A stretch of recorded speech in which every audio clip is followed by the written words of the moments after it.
Hi, this is Nirban Saha, and you're listening to one new episode of the GWF Podcast, where we interview impactful conservationists. The idea behind the Global Wildlife Fair is fairly simple: to see more young people uh, in the world of the wild, not only as scientists or researchers, but also as photographers, videographers, uh, storytellers, and if not anything else, just environment lovers or forest lovers or animal lovers, because conservation needs all of us, and it all starts with stories, very interesting stories, real stories. But when we tell the stories, how do we tell them? Do we do it in traditional ways or online, maybe in English or in our mother tongue, over Instagram or YouTube, or is there any other platform? Studies say that while around 45% of the Indian population have some access to the internet, only maximum 15% of them are somewhat uh, knowledgeable of English. They know some amount of English. 5 to 7% of them are comfortable consuming content in English, and that's kind of maximum. So that leaves a vast majority of Indians wanting good content in their mother tongue, or at least one Indian language which they understand. A lot of us create content in English, but not our panel. We have with us today Aindrila Sarkar, Right. who is making travelogues in Bangla consistently. She mostly shares her travel experiences with a first person's perspective to the journey. She also speaks about species and briefly talks about them, but mostly it is about her experience in the jungle. We have Amit Goswamy, who Hi. makes full length documentaries, wildlife documentaries, intense ones in Hindi and English, but mostly Hindi that I have seen. And we have Sagar. He is more on Instagram creating content about wildlife, but when he speaks about specific bird species, he does it in Marathi, right? There Yeah. is another common link between all three of you. All three of them have some background in studies. Like Oindriladi studied in environmental studies in her master's. Amit studied in Wildlife Institute of India, and Sagar did wildlife documentary production at the University of Salford, UK. Previously in our podcasts, we had authors who published books in English. We had filmmakers who showcased their movies in a lot of places, but they were in English. We had Morup Namgail, who has his podcasts in the local Ladakhi language. And now we have you, Marathi, Hindi, and Bangla creators. Hi. Hi, Hello. thank you so much for having us. Thank you so much. I'm sorry for the really long introduction, but three of you so couldn't help. Um, let's try and put some things more as a context, which will help us understand what we are exploring. So Sagar makes content over Instagram, which is trendy, and a lot of younger people have access to it. Amit, who is making full-fledged wildlife documentaries and with a very different background. His documentaries can be viewed on YouTube. Oindrila, on the other hand, are making wildlife travelogues. So that's a separate genre of wildlife storytelling. And she does it in Bangla. She has traveled in a lot of places, but she makes videos in Bangla, right? Please correct me if I'm wrong. Perfect. So, what prompted you to make videos in your language? Because you have seen other people do it in English. There must be some rationale. Let's start with Oindrila. Actually, I felt that, if I create my videos and I can share my stories in Bangla, it can be a kind of colloquial, a kind of uh, people can around me, they can relate with the story because sometimes I feel that there are some people they want to consume content in their own mother tongue, in their own language. But because of the other language like English or any other language, maybe Hindi, they think that, oh no, this is not for me. This is something else. This is some bigger things. So I wanted to break that rule that So it English was is not the only language to create wildlife content. That is something. well, of course. So it was more of a well thought of plan to make it relatable to the users. Yes, yes, it is. It is. I wanted to because when I started my journey, I was guided by my teacher. He was Dr. Raju Kassambe sir from BNHS. He told me that write, create videos.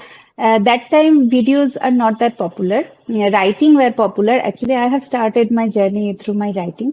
I share my photos through a piece of Bengali content, Bengali write-up piece that can engage some people. People used to talk about it. People used to talk about that particular bird. It is not merely about the bird feature and about their um, physical feature or food habit or anything. Those are I used to add those, but there are something different, like something about my journey experience or anything that can pull out the attention of my surrounding people. So I have started when I started creating videos, I followed that genre also because that is helpful, I think. Let's take the question to Amit. So was it also in your case a well thought out plan to do things in Hindi to reach to an audience? Hi, Nirban. Hello, good evening. So earlier I used to make my short films entirely in regional languages. I wanted to connect with the Hindi audience more. And uh, as far as the audience are concerned, and I looked at the response of my YouTube channel, and my Hindi videos were actually doing great. My English videos were not getting so much views. Like one of my Vietnam series has done like really poorly. It's like barely crossed 1,000 views. And the same video was made in Hindi, and that has crossed like 1.5 lakhs in just 2 months' time. So it was like really a big gap. So I thought, I'm making wildlife content for the audience, and I need to take care of the audience language as well. I mean, they actually preferred the videos in Hindi. So kind of I entirely switch in Hindi. So these days I make all my videos in Hindi language, and I'm getting really superb response. Uh, we are living in an era of shorts, we have this habit of using shorts every time. So attention time is not much. So to engage the audience and to make them watch a 42-minute full-length documentary is a big task. You know, Yes. it's actually a big task to make them watch a 42-minute length documentary. Even my relatives and my friends would not watch it. They would say, "Oh, I know what you do." So it's like that. So 42-minute length is a really long length. So it's really important to engage the audience in terms of storytelling as well. It's uh, somewhat about the language as well. But I guess, if even if you get good shots of wildlife, some rare hook shots, we target those hook shots. So Like the even chameleon preying on the uh fly. yes, yes. So even if you get good shots, no, the importance should be on actually telling a story around it. For example, my recent documentary, Living with Border Security Force, it talks about the wildlife living close to the India-Pakistan border. So it's not covered ever before. It's a difficult terrain as well. I made it for the armed forces. I made it for the Jawans. I made it for general public. So I chose Hindi language, and that is my best video till date. As per On performance or as per the storytelling? as per not storytelling, it's difficult to choose a favorite from the pool of videos that I've done, but it's one of the top three, I would say. And as per the performance, it has given me 50,000 views in just 1 day time. In 1 day time, that 42-minute length video crossed 50,000 views in 1 day time, and within like 2 months time, it has crossed close to 7 lakh views. Okay. That is So I'm, amazing. yeah, that's really amazing. So I kind of entirely switched to Hindi language. And if you see those big creators from Europe and America, they themselves are actually making videos in Hindi language because these days Hindi is the language of internet, YouTube particularly. So I kind of entirely switched from making my videos in other language to Hindi. Okay. So Yeah. your decision to move to Hindi was based on generating numbers when you started getting responses. Um, See, when we make environmental documentaries, we are making it to have a decent reach. If we make a documentary and nobody's watching it, then there is no point. And to make them watch in a platform like YouTube, you need to create a content which is actually connecting with the audience. And I think it's more to do with the language because the same video in two different language, I can actually compare and see that the Hindi video is actually doing far better. We will come to that discussion. Mhm. Let's take this question to Sagar. Uh, You studied in my, the UK. yeah. You have all the So reasons to make videos in English. that is exactly my point because the reason to make Marathi content for me was out of desperation of wanting to speak Marathi. Because once you've spoken a language for 22 years and then you're like excluded from it. So it just feels you feel empty when you're not speaking that language every day, every minute of that day. So, the first Marathi reel that I've ever made that I remember was absolutely nothing to do with wildlife. It was a skit on international students. It was probably 6 lines. And it was a funny, it's kind of the video that you look at, you chuckle at it, and you pass. So I'm like, because I love making videos, and in the UK, there's not much wildlife to film. So I'm like, I just need to make a video, and I want to make it in Marathi. And I scripted it, made it, and I laughed so hard at my own video. I'm like, this is a hit. And I remember posting it, and it was such a like, it's like a friendly kind of like the kind of things that you send to your friends. Yeah. So a little bit adult. So I posted that, and within I think a day it had crossed 1 million views. And the level of comments and the engagement that I got from that Marathi reel none of my wildlife reels or none of my reels in English compared to that. Like this sheer excitement or like the kind of engagement that you get when you speak in local languages. It's just so natural. You don't need to think about it. So my first ever Marathi reel was to do with just a fun video that I wanted to make. But once I came back this January, I'm like, I really need to adopt Marathi into my content verticals. So, and one of my friends, being Pudekar Official, the admin of that page, has been super helpful because I am com very proud of being from my city. So that's why when you mentioned the me making reels about birds in Marathi, because that's currently what was relevant. So in the future, if I go to Tadoba, if I'm going anywhere, I'm going to make Marathi reels about other species as well, apart from birds. So it started as a way to speak and express myself in Marathi, but ended up giving me a whole new vertical to express myself. One of the reasons why I don't make videos or say content in Bangla is I start with Bangla and then I search for words. It looks like I am buffering. in the middle of a video. Does it also happen with all three of you? Yes, especially because I've spent almost 2.5 years in the UK. Then what do you do? I just asked my grandmother and my mom, like, what do you call this? Like, it's so embarrassing because they're judge. I can see them judging me, but I have to go through it. I'm like, I've lost touch. I'm gonna come back. Don't worry, guys. Is it the same thing with you, Amit? And No, not exactly. I would say I'm good in Hindi, but I would recommend, writing a script and actually doing some practice over it, at least 3, 4 times. Then you'll have a really super flow. Because, when you write a script and when you read a script, it should not feel like you're reading it, no? Hindustan ka ye, like that. It should be like if you have done it, reading 3, 4 times, it will sound like a flow. okay. If you're doing it for the first time, no, then you will stumble on it. Hmm.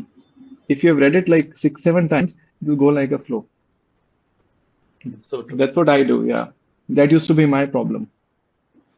Is that also in your case, Oindrila, because you kind of Uh, shoot uh, from the place, like in the jungle, mhm. and you don't buffer? I don't search for words because I'm good at Bangla, but yes, sometimes I fumble because I am a bit camera shy. So whenever I try to make myself habituated looking at the camera hole and talking with it, um, that is a initial challenge, but right now it is quite solved. But yes, yet to improve more, I think. Among you three, I think Sagar puts voice in the post production, Yes, depends. whereas Oindrila kind of does it from the ground. Both. I do because sometimes it is not possible for me to talk while doing bird watching, because it is a like quite thing that I have to do with less word or something. So I try when I do that kind of video, I try to um, go separate from the other team members and shoot that particular part of talking, because I try not to disturb others, and the rest of the part I shoot the voiceover later. There is one thing, but we'll come to that later. One of the awkwardest moments I had, I went to Lat Panchar. There was this male hornbill and the female hornbill. So out of excitement, I went live because they were really very far away, and I really wanted to tell my friends what I was seeing.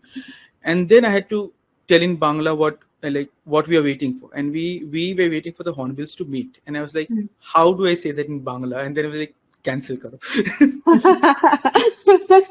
True. So, Sagar, what would you do if you face this specific situation? I think the trick to that is taking multiple takes because I just came back from the reason why I have a sore throat is because I had a lot of exhausting travel over the weekend filming the blue ear kingfisher and the oriental dwarf kingfisher. So I've vlogged the whole trip and the filming aspects like behind the scenes. So in a certain moment you don't really know what you want to express and how, because everything is for the edit. Nothing is for you, nothing is for that moment. Everything has to make sense in the edit. So I will say one line, then I'm like, maybe this won't fit. Meh. So I'll take Yeah. a second, third, and fourth line because anyway, I can delete it. I can't be in front of my laptop or my PC and be like, oh, I should have had one more line. I can't generate it now. So it's better to have that wiggle room to edit it out, and you can even cut through. Let's say you took 3 takes. You can take pieces of those 3 takes and make one take.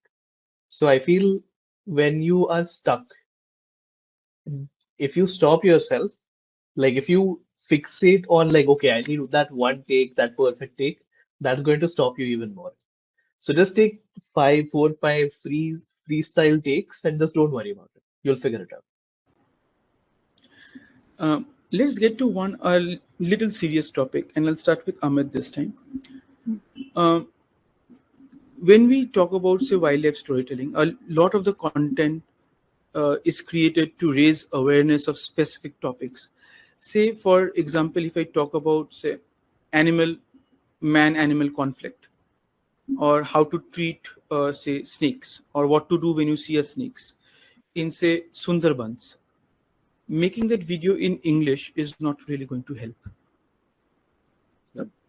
With your content, are you able to reach the people in the grassroots? Because you speak in Hindi, and around over 40% people in India, they know somewhat amount of Hindi. So what is your reach been like, and not numbers? Has it reached the ground level? Like Absolutely, people in the absolutely. suburbs knowing Yeah, you? yeah. See, I've served in the armed forces for 6.5 years. So my primary audience used to be people from the armed forces. Apart from views, I always wanted them to watch it. And for Fauji person to watch, I mean, the content has to be in Hindi, from Jawan to officers, everyone. I mean, it's really important to make your content in Hindi if you want the armed forces to watch it. One of my documentaries was not in Hindi, it was actually in English, The Chronicles of a Wildlife. It was made in 2016. Um, I was serving in BSF at that time. Uh, it was actually screened at the headquarters of the Border Security Force, CGO complex headquarters. Our DG at that time, Mr. KK Sharma, DG BSF, was very much into wildlife awareness and PR. You won't believe this is something I've never told ever.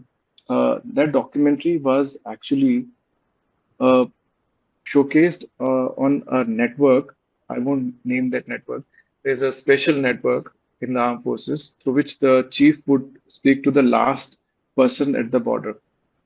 It used in certain times, and there was a signal circulated in the BSF at that time that there is this documentary made by our BSF officer, and you need to watch it. And the officers are requested to make the Jawans watch this documentary, So it was Chronicles like of an the order. Wild. It was order. It was order. It was a written order from the DG, and Okay. it was like from 4 to 4:30 from headquarters to the last company level. This documentary has to be watched by everyone. Officers are requested to make Jawan watch it, and you also watch it with them. So, I mean, that documentary was showcased um, in that special network of BSF. And BSF is around 101 lakh 80,000 lakh strong force, maybe more. I need to correct myself. It may be 2 lakh now. So it was watched by most of them, if not whole 2 lakhs. Some of them are working as well at that time. It was watched by almost 10% of BSF Wale Log at that time. So, you know, we don't talk about wildlife in the armed forces. It is not our mandate. Armed forces is not having a wildlife protection as a core mandate. We are not having a core mandate as wildlife protection. I have done my master's in wildlife science. I happened to join the armed forces, the border security force. So I saw myself as like ambassador of wildlife. Why not to talk about wildlife and why not to target the people from the armed forces to raise the awareness? Wildlife crime is the third largest, or third to fourth largest illegal trade in the world. It's a big thing. It may not be the direct mandate of armed forces, but national security is everyone's mandate. So that's how the armed forces comes into picture. So my primary task then was to make documentaries that would raise awareness of wildlife among the armed forces. So I've actually done my bit. Uh, the level of awareness in the armed forces has actually gone up in the last 6, 7 years. And from making those documentaries, I've switched to making my documentaries in Hindi because that was a thing. If at all that some documentaries to be showcased in that network, I thought it would be better if that's made in Hindi. Then I switched gradually to Hindi language. And talking about impact, uh, I would say so many seizures of wildlife articles are happening in the eastern border. If you see from snake venom to servals to so many felines, everything. So these days, when we're talking about uh, tackling the wildlife trade, BSF actually comes into picture. We are the largest border guarding force in the world. BSF is guarding the entire western and the eastern border, the Bangladesh and Pakistan border. And all these two borders are like really notorious borders, especially the eastern border in terms of wildlife crime. So talking of impact, I think impact is there. Yeah. Um, what was the response like? Because a lot of Jawans watched the documentary. What was their response like? Amazing. I'll tell you. See, when you talk of border, no, imagine a place without network. Imagine a place without network where you cannot talk to anyone, you know, such isolation, you know, People like and us will die there. huh.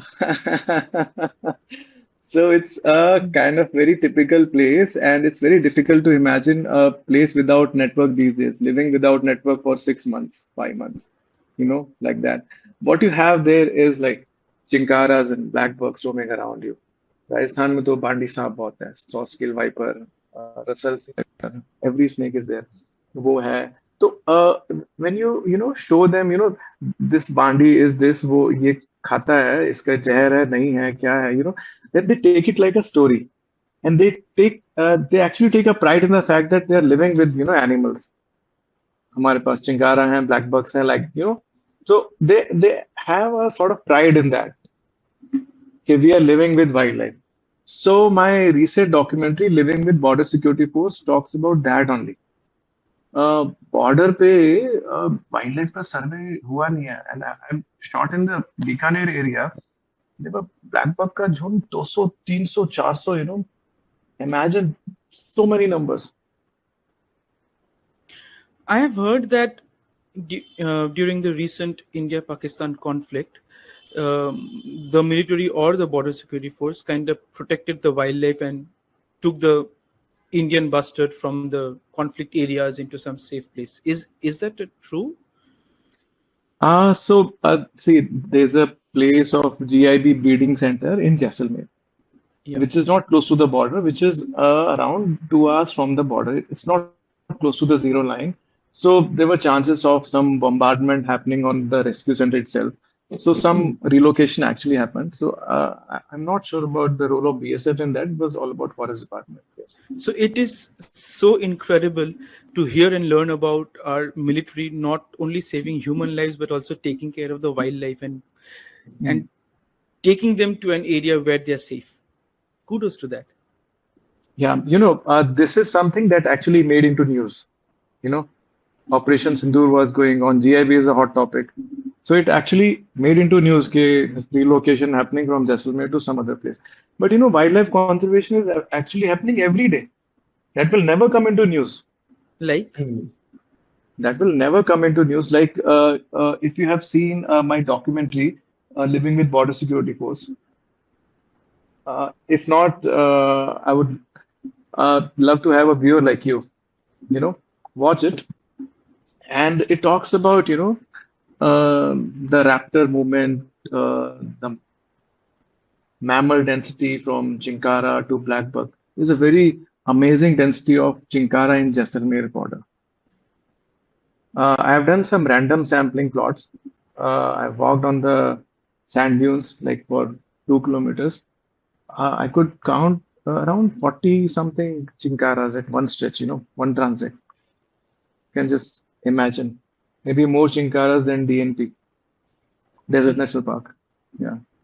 I'll take the question to Sagar. Sagar, in your case, you make some videos in English and some in Marathi, and the Marathi ones are basically when you are discussing a specific species. And you have told in confidence that later on you will do it for mammals and reptiles and all. Do you think different kinds of videos require different kinds of language to reach to certain kind of audiences? I know this question is very vague, but I can't help it. Yes. So what I do is I tend to make Marathi content about things within Maharashtra. So that is kind of my boundary. It's not really the case, What is the but rationale behind it? so basically what I want to do is like I could talk about lions in Africa in Marathi, but being able to interact with the wildlife. So the Indian giant squirrel, it is found across the Western Ghats of Maharashtra. So there's a lot of there's a place 2 hours away from Pune where it is Bhima Shankar. So that place is just filled with them, and people go and see them a lot. So when you tell them this is one of the biggest squirrels in the world, they look at it differently. So Hmm. I'm going to make Marathi content about things that Marathi people are going to be able to interact with. I'm not going to tell you things because that doesn't make sense. If I talk about a toad in Papua New Guinea in Marathi, it is interesting, but that is where it ends. It They doesn't, can't interact with uh, right? they can't It relate to it doesn't, because they will not be able to see that. yeah, it doesn't permeate into their life. So it makes less of an impact from a creator's perspective. That if I talked about, I remember a common hawk cuckoo. That's what I talked about I made a reel back in May, and right before the monsoons hit, because that is when you really see these birds and hear these birds and everything. And I especially target birds because they're easily accessible. You can just see them fly by and stuff like that. So there are a lot of hillocks in Pune. Pune is known for that, and there people love going there. Every evening they're on there doing morning, evening walks, everything.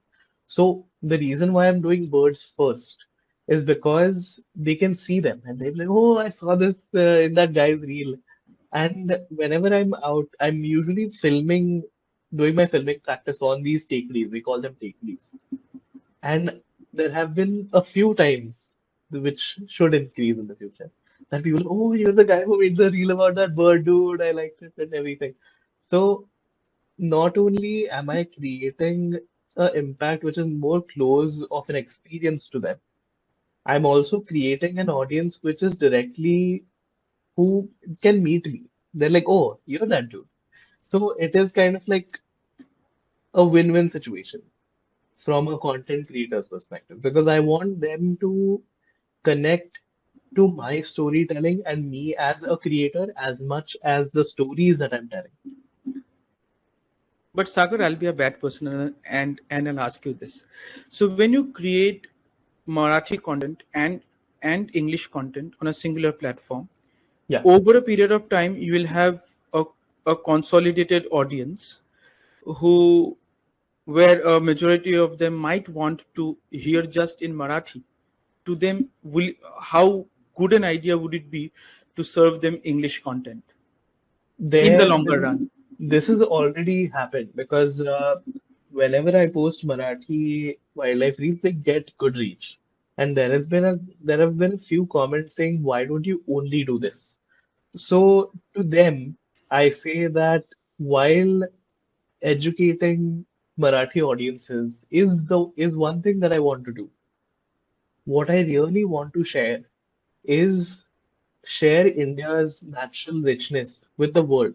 I don't want to stop at Marathi because not only have I seen multiple Marathi creators, but also multiple Marathi production houses, which they do really well in the beginning and probably the first 2 years. Then the Marathi audience or any audience, like you, after 2 years, you're going to be like, okay, do something new or I'm out of here. So that at that point, when you do a local language, it is quite stagnating. And then your growth kind of slows down and stops. So I'll take the last question to Oindrila. Does the growth actually slow down? You have been doing this for years now. And Actually, one yeah. one fascinating thing is wherever you go, you make the video in Bangla so that the Bengali audience can also get to know a lot of things which are outside of Bengal. They might not be Mhm. able to relate to it, but they know that they exist. It's a lot like a lot of our authors who had written stories from Africa, travelogues and all. So what has your experience been like? Actually, if we create content in English, we may have a wider audience, but at that particular point, we have to face a lot of competition also, because in English we may get many content in English. So, in my case, I find that my audience is kind of niche audience. They connect with me more because sometimes I receive that kind of comments that whatever you are doing, whenever you are going, I feel like I'm with you. I experience the same with you. So that is something very fulfilling and very, I feel very accomplished at the end of the day, because through my content, through my travelogue and video clips, I am able to take someone from his or her ambience to somewhere else out of his or her room. So it is also fascinating for me. Sometimes I face, I sometimes I thought that, yeah, maybe if I can create in any other language, maybe in Hindi or in English, it may help to reach a wider audience, maybe. So I have a blog also. I write English travelogues there. So that is how I can manage. When I'll tell you something personal. When I tried experimenting with it back in 2015, 2016, I wrote one topic, 3 articles, one in Hindi, one in English, one in Bangla, and a few in Telugu also. I made my flatmate write. I had these general observations, and I'll throw it, like, I'll ask you to have a comment on that. There are people who really love listening to content or viewing content in their language. Example, Telugu people. You give them something in Telugu, they are very likely to click on that. Is that the same with Bengali people? Yes, very true. Because the most popular video in my channel, that is a bird name in Bengali. It means that people wants to know the bird name in their own language. I made my niece memorize it from your video, just FYI. Thank you. I'll ask a bad question now because I need to ask this question. When you all started, even I started at some point in time, way back in time, what is the target group you had in mind? And now with all your experiments in making videos in local language, what is the target audience you are catering to currently? And how are they different, if at all they are different? Let's start with, say, Aindrila, you go first, because you've been doing this for decades now. Yeah, actually, I don't have that particular any target audience kind of niche. Regarding the age group, I wanted to share my stories and to educate my surrounding people, Bengali people.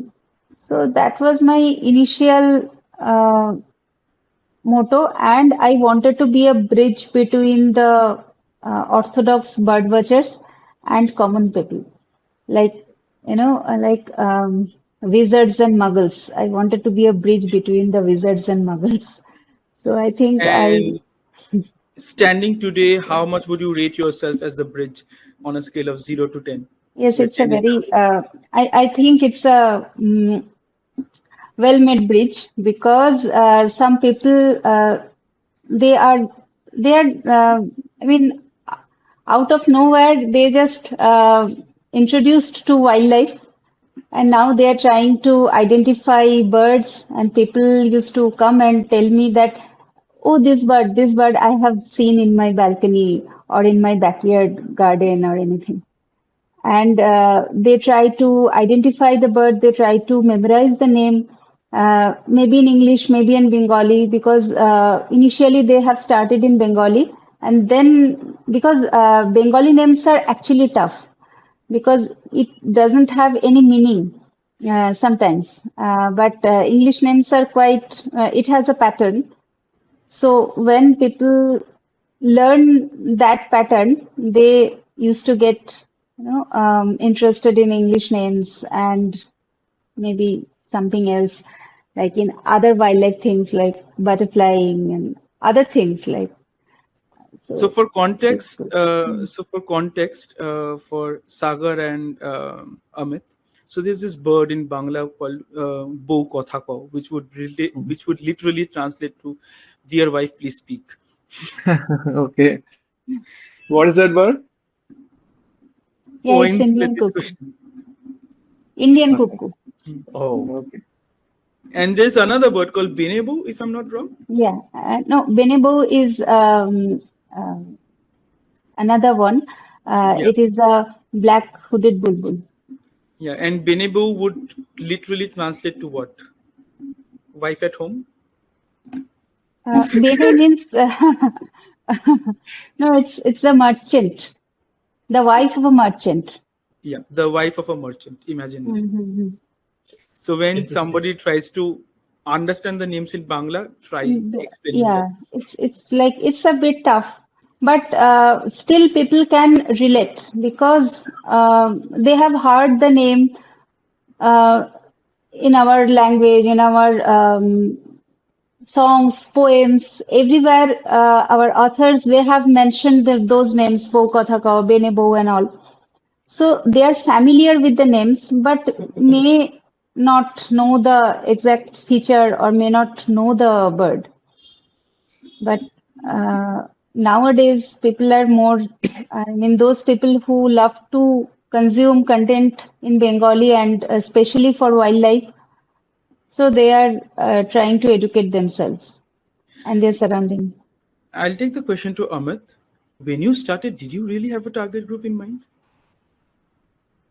No, no. I started randomly. I never had a target group. Also, I don't have a target group as of now as well.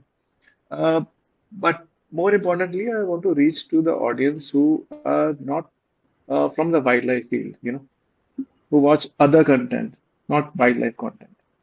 So Okay. I kind of target those audience. Us, anyways, we love wildlife. We are going to watch anything wildlife. Those who watch other programs that I won't name, I want to target them as well. And to target them, it's important to create a content which is interesting as well. It should not be too research heavy, should not be too narrative. It should have music as well. Of late, I've started making my documentaries emphasizing the music part as well. You know, it's not always important to talk about what is happening. Chinkara जा रहा है दो पैर पे रेत में चलता हुआ उससे अच्छा अब एक रीजनल म्यूजिक को आप if you use that regional music that actually have that actually makes an aura around it without saying it. So beyond language, I would say what music is also another language that us content creator need to know little more about. I have a lot of questions regarding this, but first Hmm. I'll finish this off with Sagar. Sagar, I'm Mhm. very sure you had some TG in your mind when you started. You're a person with a plan. So tell us about it. When I started, after I came back, I started making Marathi wildlife content. So, one thing that every content creator needs, regardless of wildlife or lifestyle or whatever you make, is a sense of belonging. There needs to be a home turf for you. So basically, that's what Pune is for me. And Pune has a lot of culture related to wildlife photography, birding. There's a lot of groups. It's everywhere. Every lane has a wildlife photographer. So it's rampant around here. So I am a product of that, uh, you know, those circles. So knowing that, knowing that I come from such a city that cares a lot, I wanted to belong. I'm like, these guys should know Sagar as the Pune wildlife creator. So I wanted kind of add certain level acknowledgement and to make content about my city related to wildlife. So that is why Marathi basically started, and that is why I mostly focus on Pune because I'm able to engage with my audience, and my audience is actively able to engage with the topics that I make reels about. Do you look at the stats today? And what does your stats say? You can skip the question if you No, no, want. no. My stats do really well because So, I which do have. region is this people concentrated in? So, if your initial focus was people around Pune, is that the case when you're really making videos right now? I think it's mostly Pune and Mumbai that watch my videos because I Marathi content and my content doing well is a fairly new thing for me. So I'm not really that doing that well yet. So Pune and Mumbai are my two good cities where most of my views come from when I do Marathi reels. And the major, I think I average somewhere around 30K views at least if I'm not doing collaborations. If I am doing collaborations, they go above 1 lakh for sure. And it is simply because of lack of competition. There's not a lot of Marathi wildlife filmmakers. There's a lot of photographers. There's a lot of people who just stand in front of a camera and talk about wildlife. But there's not a lot of guys who are filmmaking in wildlife and are Marathi. I'll take the question to Aindrila. I'm sorry for asking this question. When you look at your statistics, because you have multiple sources of data, you have YouTube, you have your own blog. Is it just people located in Bengal, or is it the Bengali diaspora across the globe? And also, there is a country who speaks Bangladesh. Yes, So, yes, is it across the globe. across the globe? Definitely So, across the globe. did you try to inquire why a person of Bengali heritage sitting in New York watches your video in Bangla? Because they can relate with their mother tongue. So I think the love for their mother tongue is the reason actually. Because I have found many people, they have commented also that I'm watching it from UAE, I'm watching it from Japan or any other countries, and watching Bengali content. And Bengali, mostly bird watching content around my places. So they are having the sense of wildlife, nature, and they can consume it in their own familiar language. And I'm having like very familiar breakfast when doing the bird watching and all. So they are just they think that they are with me and they are going to the field doing bird watching with me and having breakfast with me. Some of them they have written also the same thing. I'll So go it back is to a good Sagar. thing. From this discussion, do you think now you can create content for the Marathi diaspora across the globe? Because I'm sure if Bengalis are across the globe, Marathi people are also spread across the globe. First generation Marathi, second generation Marathi people. For sure. Boston is the second Pune is what I feel because of the master students there. There's one reason why I don't really want to dabble into Marathi as my main vertical of content is because wildlife is such a niche that you can never, there's all continents up for you. So what I really would like to do as I grow this social media game of mine, I would like to go beyond my city and my state's borders. I would like to go to Gujarat, collaborate with the filmmaker there, make content with them because that way not only do I make good content, but I also get to learn from other creators.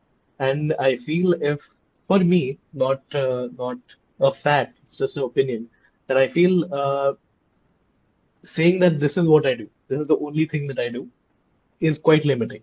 I'm just 25 years old. I don't really know what I want. So I want to go to Uttarakhand. I want to collaborate with someone there, someone from Telangana, someone from Kerala, someone from New Zealand, Bengal.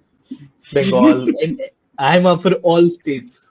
I'm up for Nepal. I'm up for, Nepal is not up a for New state, but Guinea. okay. No. Like even beyond India's borders is where I want to go. I want to really explore all continents if possible. So having that in mind, making just Marathi content, I could do that, being the Marathi guy that explores the world. But currently, I don't see value in that. Before I go to the music part, which Amit kind of pointed out, and it's still stuck in my head, I'll come back to that. Do any one of you three feel that speaking in your mother tongue has been limiting you in some way or the other? And this is an open question, and anybody can just pick up. For me, it's not, because I feel very comfortable in my mother tongue, and and that is also very um, connecting type of thing, because I'm creating content for Bengalis and I'm speaking in Bengali. So it's like it's a win-win situation for me. I usually do not fumble. I usually do not search for words. But yes, sometimes maybe. So those things I can edit quite. But yes, I love to create in Bengali, and I think probably in my future videos also, I will stick to this language only. Sagar, Amit?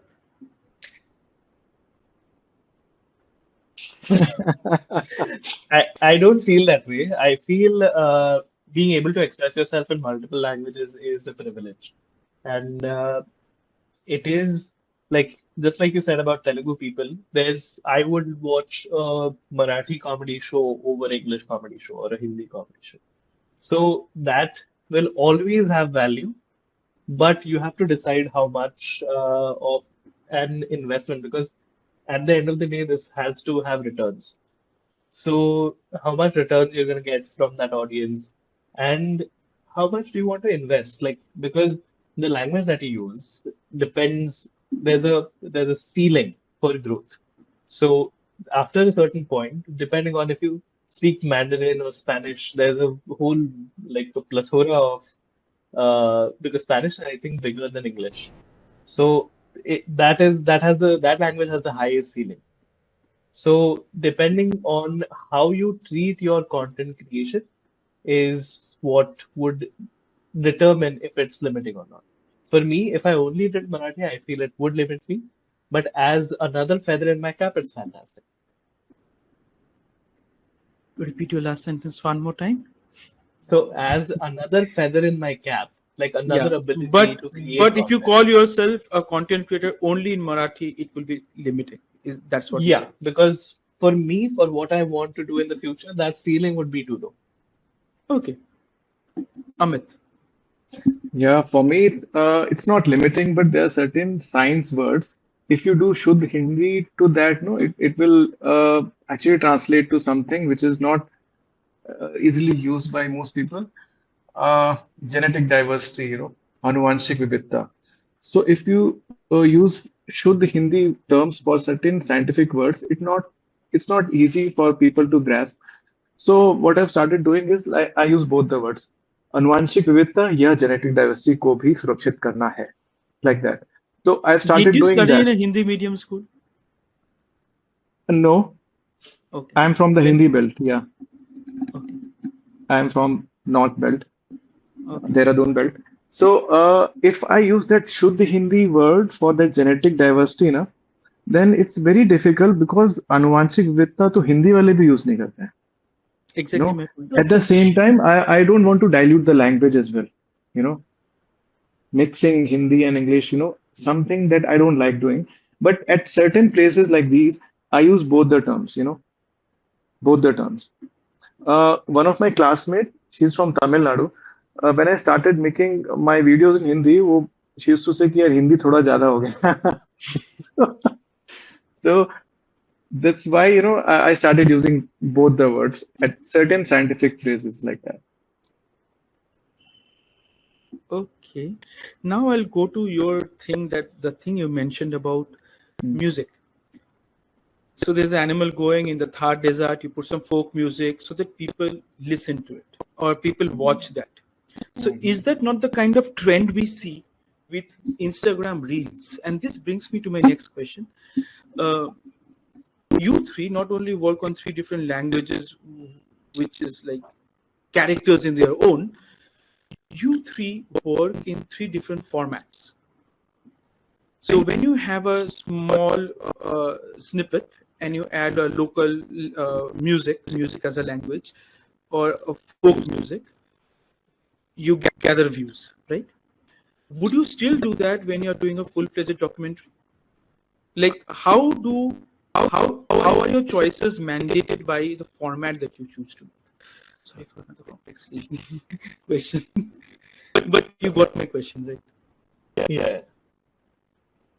Amit? Yeah. So for me, I make long form videos, and what I feel is that if there is some editor, saying everything, this is happening, that is happening, that is not so engaging. You need to have jumps like that. Sometimes I need to add my own bites working in the field. It's like 40 to 44-minute length. Needs to have some, curves like that. So that allows us to have like 30 second to 40 second to 1 minute space for the music. But if you're talking about short form content, that's like a little different. But if I talk about the long form content, it's always good to use those space for the music. The audience feel it for some time. Don't say anything. Yeah, that is a really good point because that we got this in film because Okay. scientific documentaries whether they viable in areas. You are thrown so much, you get thrown so much information that your brain needs buffering, right? Your brain needs that empty space to not be bothered for a minute. And that like with a good shot with an animal is an extremely enjoyable and engaging moment between two islands of information. I'll give you a scenario. One, it's exactly what Amit said. One animal walking through the hard desert without the music very specific to Rajasthan. Or if that is a funny clip, you put some funny Western music. Which one would you choose and why? And for which format? One I would say real for sure. And the traditional one should be in long form is what I feel. Okay. Amit. So You are the one who picked the topic up. So there's a video that I've done, and every segment comment on that. Click on that. Okay. So that was getting it. He was right actually, message hard and you can give your carpet music, flute, something like that. Yeah. I would recommend you music of that space. If you're talking about Rajasthan music, that Chennai and Rajasthan music, it actually vibes well on the audience. It takes you there entirely. Those senses like smell, sound, sight, everything. They all mind take us to different places. So I think music is actually very relevant, and we need to use the music especially to that place. I think it's for me it will work. See, I don't work in. I'm not good with the short form content. I'm still learning Insta actually. I'm not good with that. So I use YouTube mostly, and I don't know to make short form content that well. I can make long content, 42, 45 minute movies, but not. I can just add music or something. So Sagar made a reel, a very 21, and I just wrote to him, how did you make this? Question mark. And he responded, this is very easy. And I wrote, you are talking to an old man. Full stop. So for me, it is easy for me to write down pages and pages of well-researched articles. but I still couldn't start making videos.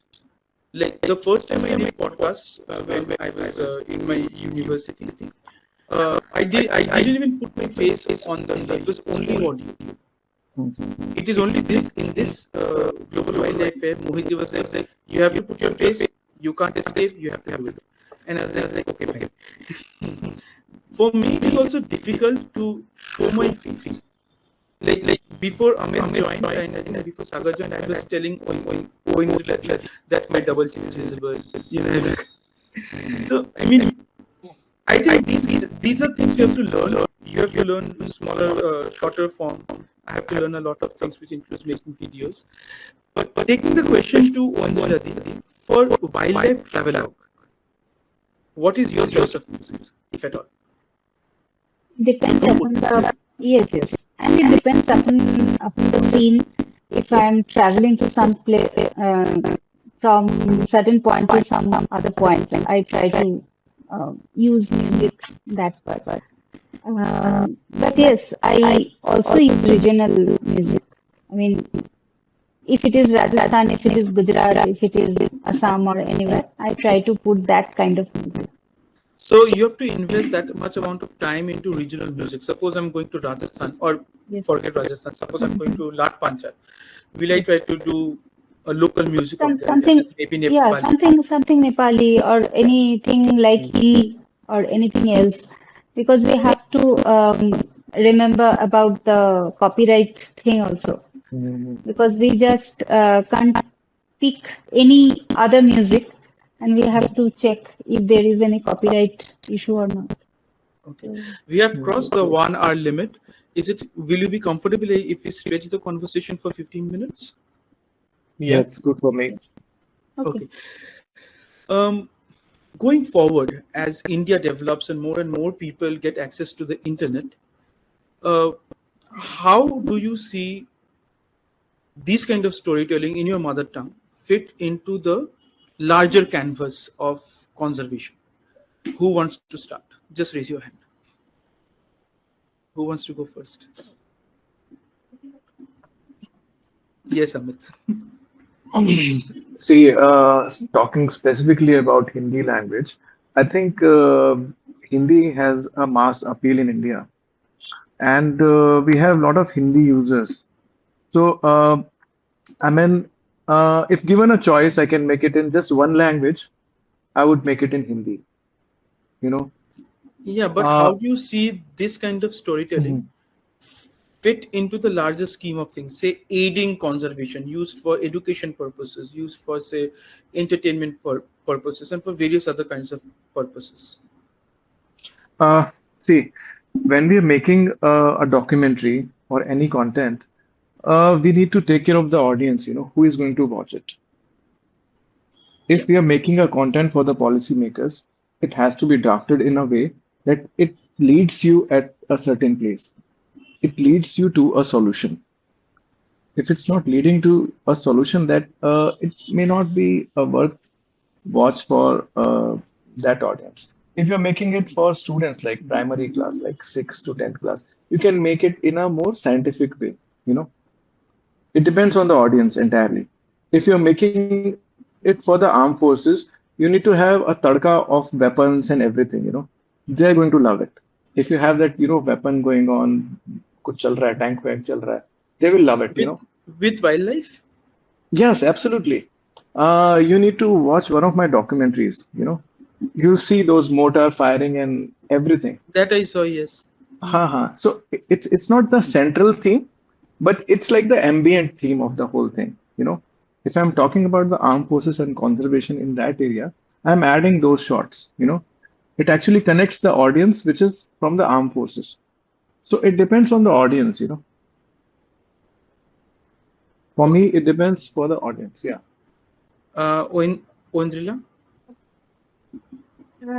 Actually, I think when we click a photo, particular wildlife photo, I think if we post it across social media, that is also create a kind of because maybe it can hit to some people, maybe they can be turned into a wildlife lover, maybe. Because when I was not into wildlife, I used to, one day I came across a bird picture, maybe from Indian Birds group. And I thought, wow, it's a very nice photograph. How can I see this bird? So I started questioning. I started checking which bird it is and where can I find that particular bird. So maybe I think that photographs, and if we click photos, if we circulate it through social media, it also can create a kind of conservation. And if we create our content, if we can write a bit in our language, maybe it is any language, Bengali or Marathi or Rajasthani or anything. If we can write a few things about that particular species, about its habitat and our experience, it may can help others. It may can hit to others in some other level. Maybe they can be converted into something else, like wildlife biologists or wildlife photographers or anything else. So I'll take I the think question from Sagar now. that is also a good thing for conservation. For sure. Sagar. So I feel in the larger picture, it's like while we try to only think of our content as, a way to create awareness or aid conservation, that is one point of why we do it. But there's a big entertainment aspect to what we do. And I feel entertainment in wildlife content in regional languages isn't a big niche. Like there's not too many people doing it. So I feel the value, and as we go on, we're only going to lose biodiversity. It's going to be even more important to represent these topics in regional languages for people to easily digest. So conservation wise and entertainment wise, I feel doing these types of niche content topics in Marathi, Bangla, or Hindi is very important. Sagar, how do you see the entire landscape changing? Because, as you mentioned, you're pretty young. So, from where you see it, how do you see the entire landscape evolving in the future with more and more people speaking in their native tongue? Say, people making videos in Tamil, Telugu, Malayalam, Bangla, Marathi, maybe Bhojpuri, Maithili, Nepali. I feel because every language has its quirks. Like the way the wordplay in Bangla would be completely different to Marathi. So with more people coming in, it is what I would say is in the future, it would also create a lot of new avenues that we don't currently have or we might not even know of. So by creating content, there might be other, let's say, brands or let's say other production houses or people who are able to create a different level of content than us, who might feel like this is a worthwhile area to invest in. So local language can play a lot of a good role in increasing the importance of wildlife content by simply engaging people in a very natural way, if that made any sense. Do you, and this question is to all three of you, and I promise this is the last question. Do you think it will be more chaotic with, say, 1 lakh people talking in 1720 Indian languages and are all on YouTube? Will it be more chaotic, or do you see some order there? I feel they're already doing it. Like every language has a content creator, like in every niche. So I like we're not sharing audiences quite like I'm not sharing any content Uh, I might not be sharing audiences with Aindrila. So there's not a lot of chaos because all we have is the power to create. Which audience will come to us, who'll watch, who'll subscribe, whether they'll stick around or not. Everything is with them. We're not entitled to anything. So the chaos aspect is completely out of our hands, and the audience decides everything. So there's already people who are creating in every kind of language and every kind of setting. So I feel there's not too much chaos on the way. Amit, Oindrila, do you agree?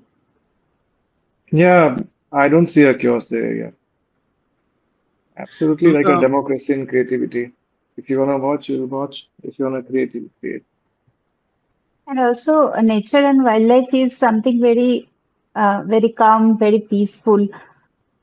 So there shouldn't be any chaos. Okay, at this point, I think we can take a couple of questions from the audience. We have got very, very interesting questions here. Please feel free to take up any question you want. So there is one question from Manika, I believe it's a she. She says, "Would any one of you ever create fictional content? Have you considered it? Do you think it will be helpful to reach a wider range of audience? Fictional content in wildlife. Who wants to take it up?" Hi, Banika. Good evening. I was actually looking at this question. I am actually planning to make a movie in relation to wildlife and the armed forces. Uh, I have served in the anti-Naxal operation in South Odisha. It was for the 3-year period. So I have a script in mind. It's a draft script. There's a series of wildlife going on at present, but I am actually considering making a movie on it. So it's on the cards. I'll go for it. There's some learning also, making a movie is entirely a different ball game. So of late, I was just discussing this with a few production houses as well, some established actors as well. So they wanted me to make a script on it, like a proper script, proper draft script. And making a movie is entirely a different ball game. Also, I'm considering making a fictional movie through AI, and that can be possible within 2 years' time from now. You know, creating a set for a particular script would require a certain funding, everything has to be created. But you can just make a set through AI just like that, imagine. Well, AI So also takes some amount of funds, although incredibly less compared to the one in real life. it would be like nothing compared to the real Hmm. funding requirements. Okay, Yeah, this and is this is interesting. yeah. So I was looking at the Google, what Google is offering, and they are offering the best AI solutions. And I'm actually considering making a wildlife fictional movie through AI. Let me put a spoiler for the audience here, and for those who will see this video on YouTube. Hmm. Um, I've been meaning to have a discussion on the role of AI in wildlife conservation because I don't find a Hmm. lot of people in India talking about AI. And at the end of the day, I'm a data scientist and I want such discussions to happen. And hopefully, we will have one in the next 3-4 weeks. Let's see. But a very interesting point of view. Thank you, Amit. There's another question from Shonak, and he asks, "What made you choose wildlife content creation as your career?" I think this question is mostly for Sagar. I feel it is a niche that I could really crack because I've been a bird watcher since 10, 11 years old. I've been photographing wildlife since I was 17 years old, or even before that. I bought my first camera at 17 years old. And I have always found fascination in every facet of wildlife, whether they're reptiles, birds, lions, whatever you like.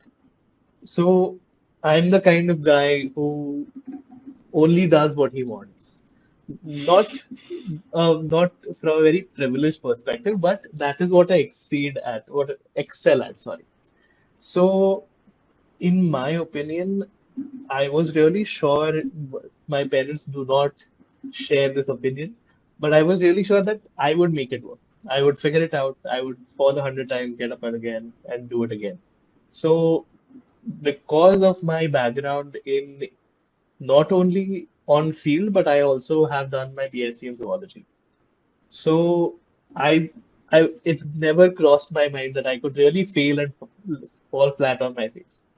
So it was surely out of the want of creating content that has inspired me through documentaries and all of that. So I feel that is the reason why I choose it. It is not my full-time thing. I do not earn from it yet. I do have a job, but I feel sometime in the near future will be the beginning of me actually making it into a career. There's another question from Shaunak, and he says ancient epics like Mahabharata and Ramayana have mentions of many animals. Why aren't content creators focusing on decoding what exactly they are, like Jotayu in Ramayana? Aindrila, I think you should take this question. Yeah, actually, sometimes I mention in my videos whenever I showing maybe a vulture or a vulture joint. Vultures are, feeding and they're flying and all. So that time I mention this kind of thing, but it's not a dedicated video. It was in a general video. So yeah, maybe it's a good thing. We can take up this as our, future video. Maybe we can create something on that. I would like to extend the conversation a bit. And this question to all three of you. And this is a very good question from Shonak. What do you do if there is a conflict? For example, Vishnu's Bahun, Garuda. Some people say it is the hornbill in South India. It's called Garuda. And otherwise, here, the Brahmini kite is also known as Garuda. So, what do you do when there is conflict like this? I'll answer that. Yes. I won't say there would be any conflict as such. Uh, there was one recent video that I've done. It's on black buck. So black bucks are also called Krishna mrig. Krishna's mrig. Mrig is deer. So black bucks are also called black bucks are also called Krishna mrig. Um, so in the comment section, I've received like 10 different comments, and people are commenting, black buck is called this in our language, black bucks are called this in our language, black bucks are called this in our language. And like I don't see any conflict in that. They're just saying black bucks are called this in my language, just like that. I've received some Bengali comments, some Telugu comments, some Malayali comments, and they said, yeah, black bucks are called this in my language, like that. So I don't see any conflict in that. They would just say, yeah, it's called this in my language, but it's also called this in your language, so that's fine enough. We take the last question from the audience. Abhay asks, and this question is to Amit, what was your most challenging scene to capture yet? Ah, my most challenging movie, I would say, uh, Scene. seeing, yeah, it's almost like a movie.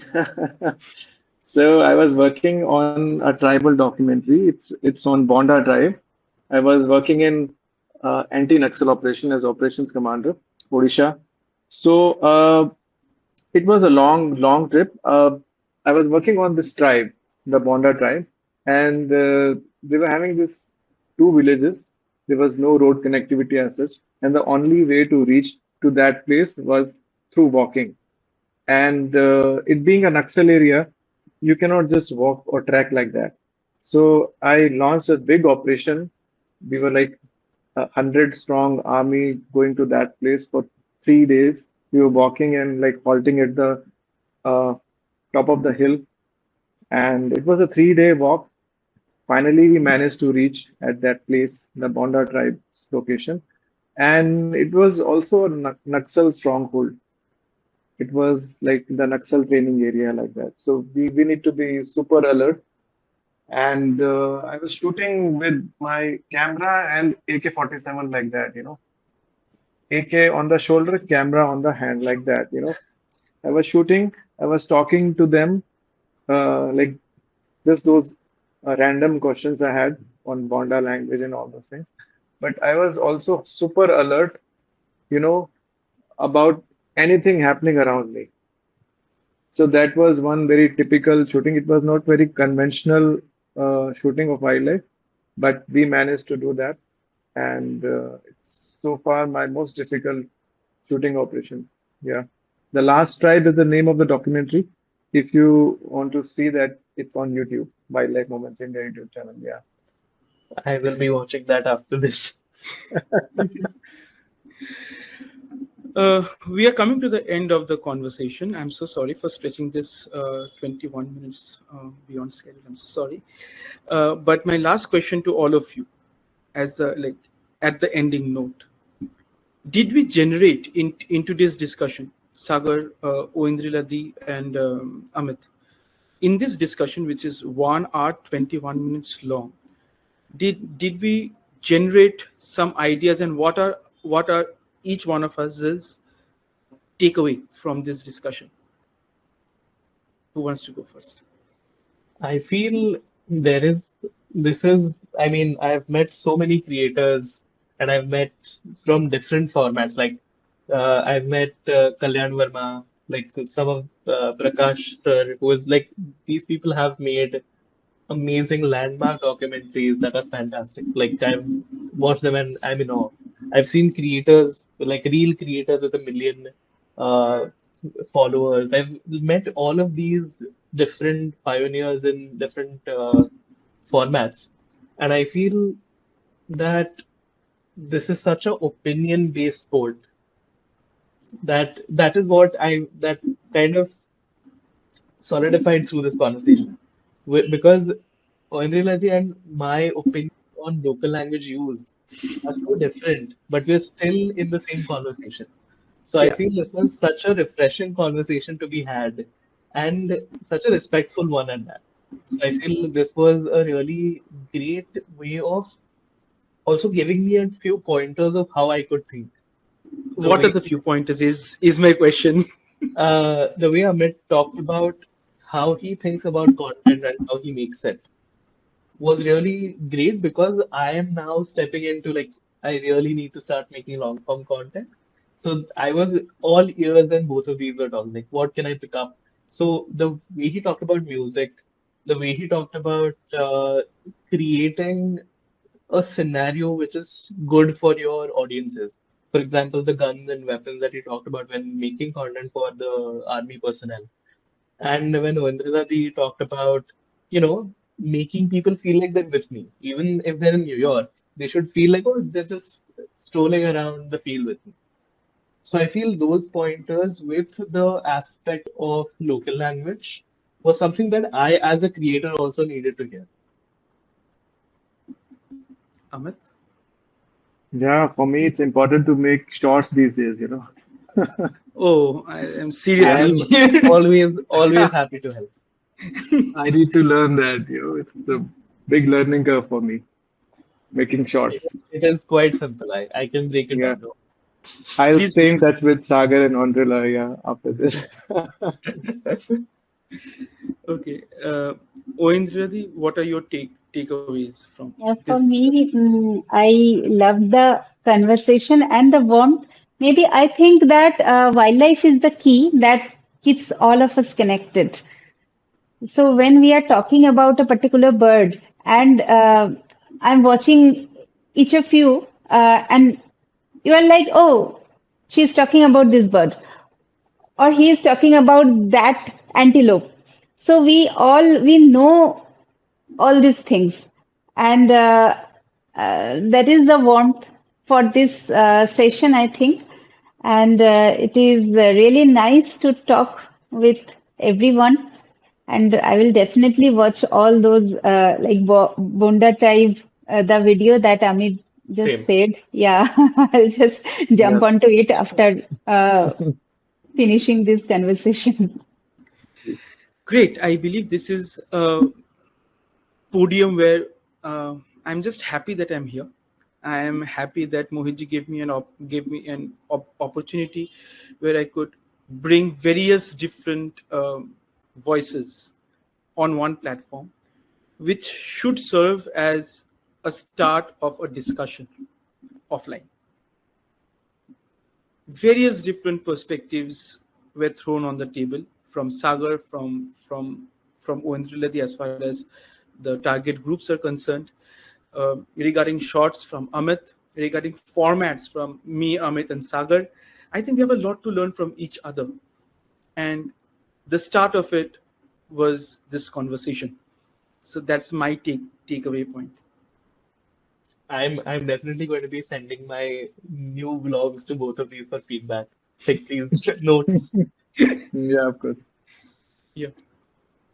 It's an incredible honor talking to all three of you on this forum, and I feel that we all stay connected on this platform and keep visiting each other and keep brainstorming and taking it forward. Great. Thank you so Thank much. you so much. Thank you. Thank you Thank you very for much. organizing it. Yeah. Yeah, Yeah. absolutely. Bye bye. Bye. Bye.